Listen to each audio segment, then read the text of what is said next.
Between 1875 and 1921, over 21 million immigrants arrived from southern and eastern Europe. This is the story of one such immigrant, a man named Santo Corelli, from the crowded city of Cosenza in Italy. I'm so tired of all these people in the city. I just can't get any work anywhere. I'm unemployed. I have nowhere to go. There's no economic opportunity here. I need some food. I need to get out. I need some food. I need to get out, man. How are you gonna get out? It's a cycle. Well, I saw this advertisement for this textile company, and they told me that they would pay my way over if I were... Pay your way over? They would pay my... To where? To America. To America? They would pay my way over to America if I worked in their company. You gonna do it? I am gonna do it. I've got nowhere else to go. Sounds like a good plan. In late 1910, Santo left Cosenza with his family on the Duca di Genova from Naples. He arrived in America on December 6, 1910.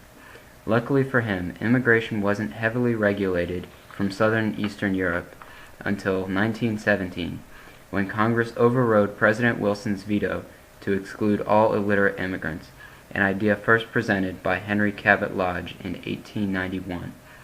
Then, in 1924, the Johnson-Reed Act limited the number of visas available to 2% of each nationality's population in the United States. The trip across the Atlantic had changed greatly since the mid-1800s. Travel time decreased from close to 40 days to barely a week. Conditions, however, were still miserable for third-class travelers such as Santo Corelli, who rarely left cramped compartments inside the ship. This was in stark contrast to the more comfortable living conditions of first-class passengers. Cramped conditions, however, were temporary. Opportunity was forever.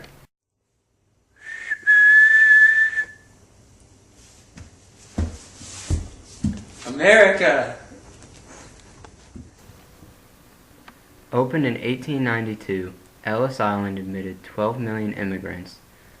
Operating until 1954, it replaced Castle Garden as a processing center, which was closed due to rampant corruption.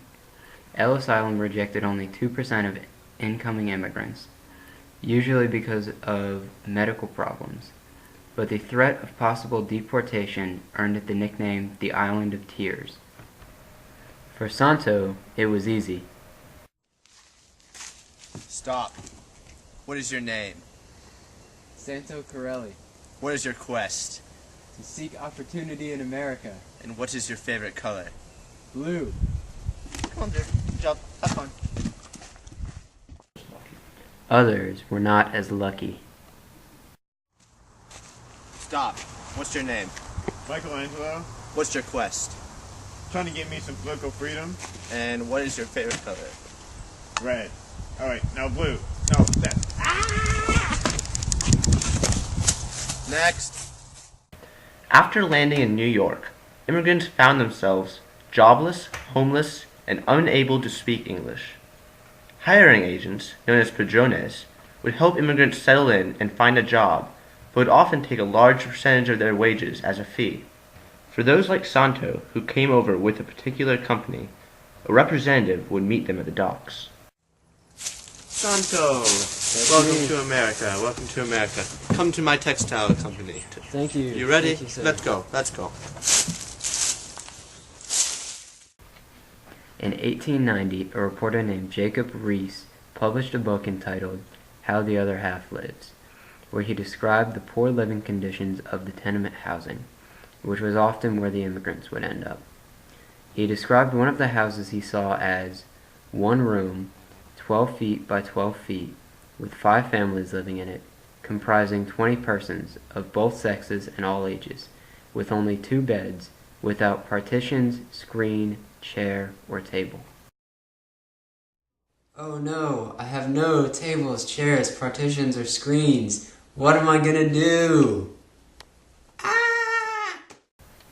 These houses were poorly maintained, disease was rampant, and fresh water was hard to come by. Mortality rates were very high. In Chicago, 3 out of 5 babies died before they turned 1.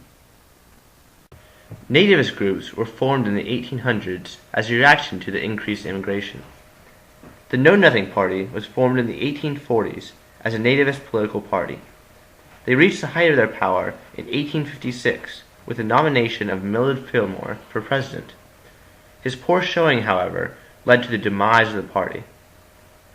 Overall, 43 Know-Nothings were elected to the House, and 5 Know-Nothings were elected to the Senate.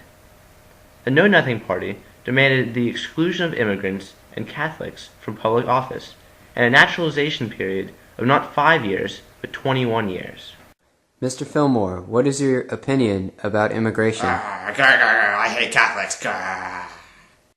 The American Protective Association, or APA, was formed in the 1880s and focused on keeping Catholic influence on the public schools non-existent. They urged restricted immigration, more stringent naturalization requirements, the refusal to employ foreigners or Catholics, and the Americanization of immigrants by teaching the American language in schools. Many nativist groups sprung up around America. They disliked Catholic immigrants because they felt that the Pope would try to rule them. Since most Italians were Catholic, there were strong negative feelings towards them. Nativism also emerged in factories because workers felt that immigrants were stealing American jobs because they were so willing to take lower wages. They did this because even though the pay was low, it was still more than they would get originally in their home country. This caused another complaint that immigrants were lowering wages for all workers. The real Santo Corelli endured the hardships of being an American immigrant.